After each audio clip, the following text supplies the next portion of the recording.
Assalamualaikum warahmatullahi wabarakatuh. Inilah tugas video mata kuliah pemahaman peserta didik dan pembelajarannya topik 3 demonstrasi kontekstual. Berikut ini adalah anggota kelompok kami. Tugas kali ini yaitu menganalisis asesmen di ruang kelas. Mata pelajaran Bahasa Indonesia kelas 2 fase A. Capaian pembelajaran. Yang pertama yaitu menyimak. Peserta didik mampu bersikap menjadi penyimak yang baik. Peserta didik mampu memahami pesan lisan dan informasi dari media audio, teks, atau teks yang dibacakan, dan instruksi lisan yang berkaitan dengan tujuan berkomunikasi. Yang kedua yaitu membaca dan memirsa. Peserta didik mampu bersikap menjadi pembaca dan pengamat yang baik. Peserta didik mampu memahami informasi dari bacaan dan tayangan yang dipirsa tentang diri dan lingkungan, narasi imajinatif, dan puisi anak. Peserta didik mampu menambah kosakata baru dari teks yang dibaca atau tayangan yang diamati dengan bantuan ilustrasi. Capaian pembelajaran yang ketiga yaitu berbicara dan mempresentasikan. Peserta didik mampu melafalkan teks dengan tepat, berbicara dengan santun, menggunakan volume dan intonasi yang tepat sesuai konteks. Peserta didik mampu bertanya tentang sesuatu, menjawab dan menanggapi komentar orang lain dengan baik dan santun dalam suatu percakapan. Yang keempat yaitu menulis.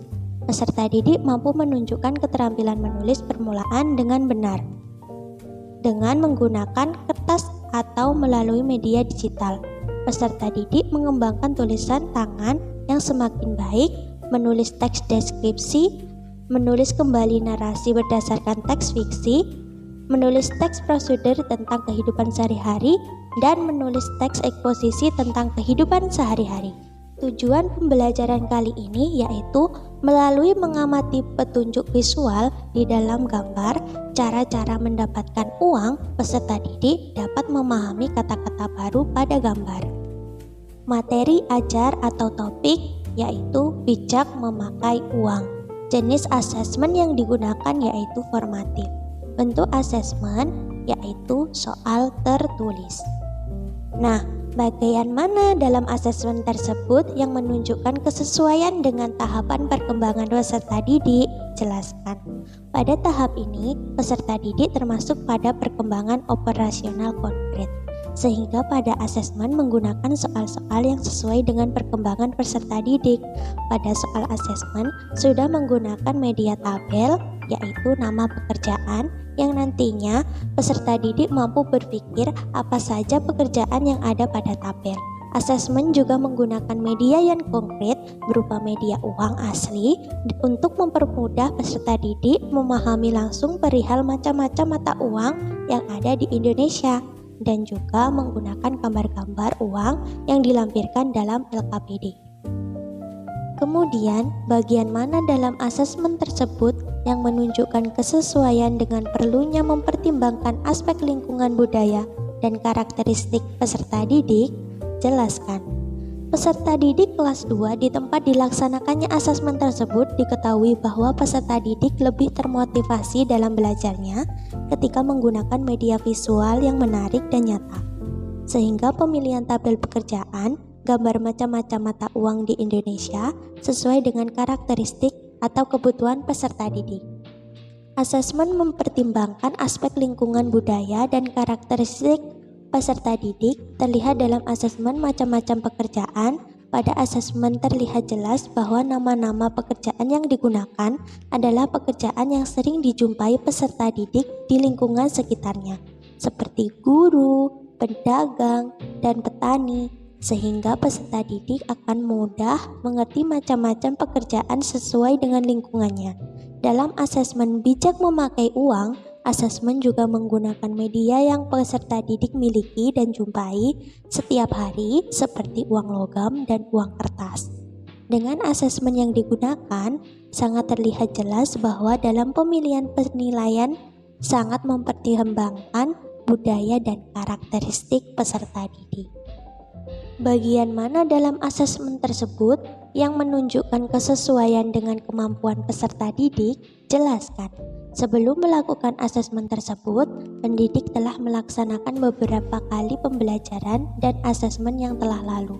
Pendidik menyesuaikan asesmen agar tidak terlalu sulit untuk peserta didik kelas 2, yakni disusunlah asesmen berupa mengenali macam-macam nama pekerjaan dan mata uang Indonesia yang sesuai dengan lingkungan peserta didik. Seperti yang ada pada LKPD, guru juga melampirkan bahan ajar terlebih dahulu, sehingga akan mempermudah peserta didik dalam mengerjakan LKPD. Dalam LKPD, guru juga menggunakan soal-soal yang mudah sesuai dengan kebutuhan masing-masing peserta didik yang tentunya sangat beragam. Bagian mana dari asesmen tersebut yang menunjukkan kesesuaian bahwa sudah memberikan ruang bagi peserta didik untuk memberikan umpan balik terhadap proses pembelajaran mereka? Dalam asesmen tersebut menunjukkan kesesuaian bahwa sudah memberikan ruang bagi peserta didik untuk memberikan umpan balik terhadap proses pembelajaran mereka adalah adanya refleksi yang diberikan oleh guru pada akhir pembelajaran yang bisa dijawab oleh peserta didik guna melihat apakah materi sudah benar-benar diterima oleh peserta didik dan media serta cara penyampaian sudah sesuai dengan karakteristik peserta didik yang beragam. Jika Anda menjadi guru di kelas tersebut, hal apa yang ingin Anda tingkatkan untuk lebih memaksimalkan efektivitas asesmen dengan memperhatikan tahapan perkembangan peserta didik, lingkungan budaya dan karakteristik peserta didik serta kemampuan peserta didik? Tuliskan pendapatmu secara lengkap. Jika saya menjadi guru di kelas tersebut, hal yang ingin saya tingkatkan untuk memaksimalkan efektivitas asesmen dengan memperhatikan tahapan perkembangan peserta didik, lingkungan budaya dan karakteristik peserta didik, serta kemampuan peserta didik dalam memaksimalkan setiap asesmen, terutama asesmen formatif diagnostik yang akan digunakan untuk mengetahui kesiapan peserta didik dalam proses pembelajarannya. Saya juga akan melakukan refleksi di akhir pembelajaran agar kesalahan tidak terulang dan memberikan ruang bagi peserta didik untuk berpendapat tentang pembelajaran yang mereka inginkan. Sekian pemaparan video dari kami. Wassalamualaikum warahmatullahi wabarakatuh.